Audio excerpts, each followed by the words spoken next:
Hai, salam kenal denganku. Namaku Catabi, cacing tanah yang cabi. Yuk bersamaku mengenal lebih dekat tentang tanah. Tanah terbentuk melalui proses yang panjang dan melibatkan banyak faktor yang mempengaruhinya, yaitu iklim, organisme, bahan induk, topografi, dan waktu. Sebagai media tumbuh tanaman serta rumah bagi berbagai organisme, tingkat kesuburan kesehatan tanah perlu kita jaga, baik dari segi kimia, fisika, dan biologi. Gimana nih caranya? Let's check it out. Kimia dan kesuburan tanah.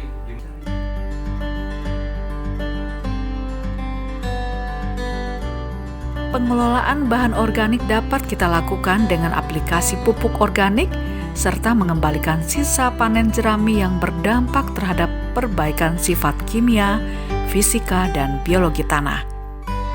Pemupukan berimbang aplikasi unsur hara benefisial. Tanaman memerlukan makanan untuk pertumbuhannya.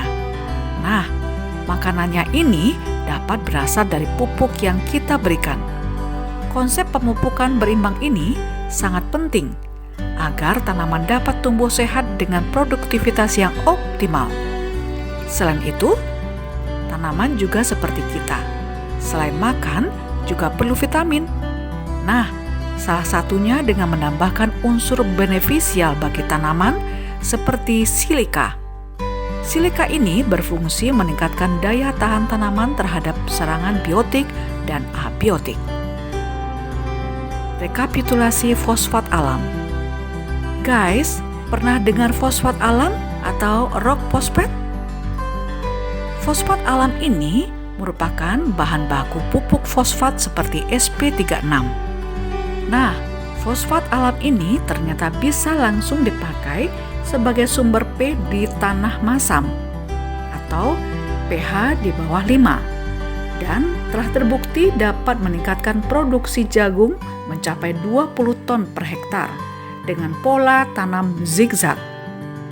Kerennya lagi, kalau kita pakai fosfat alam, maka untuk 4 musim tanaman berikutnya, tanaman jagungnya tidak perlu ditambah pupuk P, tapi tetap dikasih pupuk yang lain ya.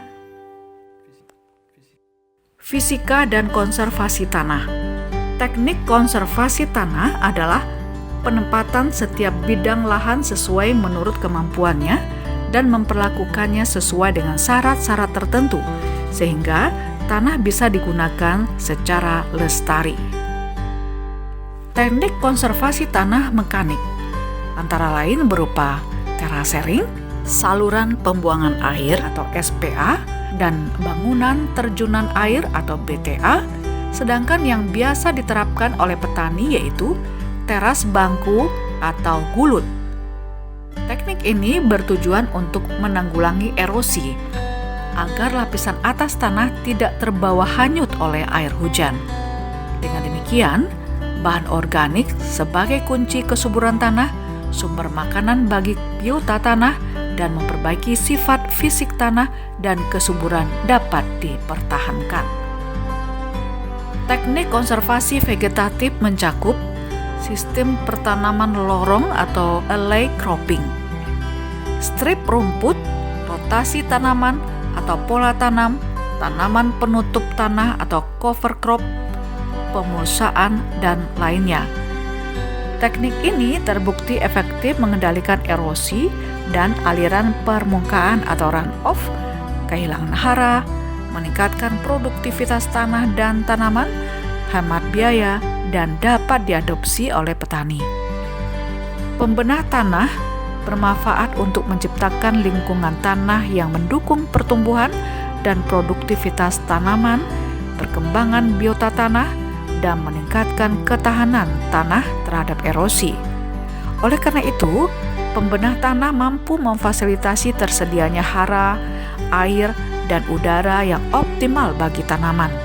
Selain itu, pembenah tanah dapat meningkatkan pH atau mengurangi kemasaman tanah, meningkatkan agregasi tanah, dan meningkatkan C organik tanah.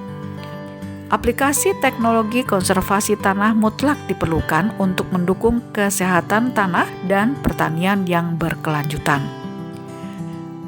Biologi tanah. Guys, pernah lihat cacing tanah nggak? Cacing tanah ini salah satu organisme yang hidup di dalam tanah. Nah, cacing dan teman-temannya yang berukuran kecil bahkan kasat mata atau mikroba memiliki peran penting dalam proses biokimia yang terjadi di dalam tanah. Penggunaan mikroba yang bermanfaat tersebut dalam bentuk formula pupuk hayati, biopestisida, senyawa metabolit sekunder, dan lain sebagainya. Pupuk hayati merupakan nama kolektif semua kelompok fungsional mikroba bermanfaat yang berfungsi menyediakan hara, memfasilitasi penyerapan hara bagi tanaman, baik langsung maupun secara tidak langsung, serta sebagai perombak bahan organik. Balai Tanah sudah memproduksi berbagai jenis pupuk hayati dan telah teruji keunggulannya. Mau tahu apa saja? Kita cek ya guys. Pupuk hayati Agrimet mengandung bakteri non-patogenik penambat N2, pelarut P, dan penghasil beberapa fitohormon Methylobacterium sp, Azotobacter sp, Bacillus sp, Rhizobium sp, Bradyrhizobium sp. Manfaat meningkatkan serapan hara oleh akar dan memacu pertumbuhan, pembungaan, pemasakan buah, pematahan dormansi, meningkatkan vigor dan viabilitas benih padi. Merupakan salah satu komponen teknologi jajar Legowo atau Jarwo Super. Sudah digunakan di 34 provinsi di Indonesia. Pupuk hayati Agrisiano mengandung mikroba unggul penambat N2 non-simbiotik dan dapat melarutkan P, penghasil fitohormon, memperbaiki sifat fisik tanah atau agregat, tidak bersifat patogen. Agrisiano mengandung mikroba bermanfaat bagi pertumbuhan tanaman, meningkatkan hasil padi, meningkatkan serapan hara tanaman, dan mengurangi penggunaan pupuk kimia. Pupuk hayati berbasis cendawan Dark Septate Indopets. Pupuk hayati berbasis DSE ini telah diuji cobakan pada tanaman padi gogo, padi rawa, jagung, bawang merah, cabai, jarak pagar, kemiri sunan, karet, dan tomat. Kita sudah tahu kan manfaat tanah? Mari kita manfaatkan dengan bijaksana dengan menggunakan inovasi yang telah tersedia. Bila tanah sehat, maka tanah menjadi subur dan berkesinambungan. Sampai jumpa lagi dengan saya, Catabi, cacing tanah yang cabi. Bye-bye.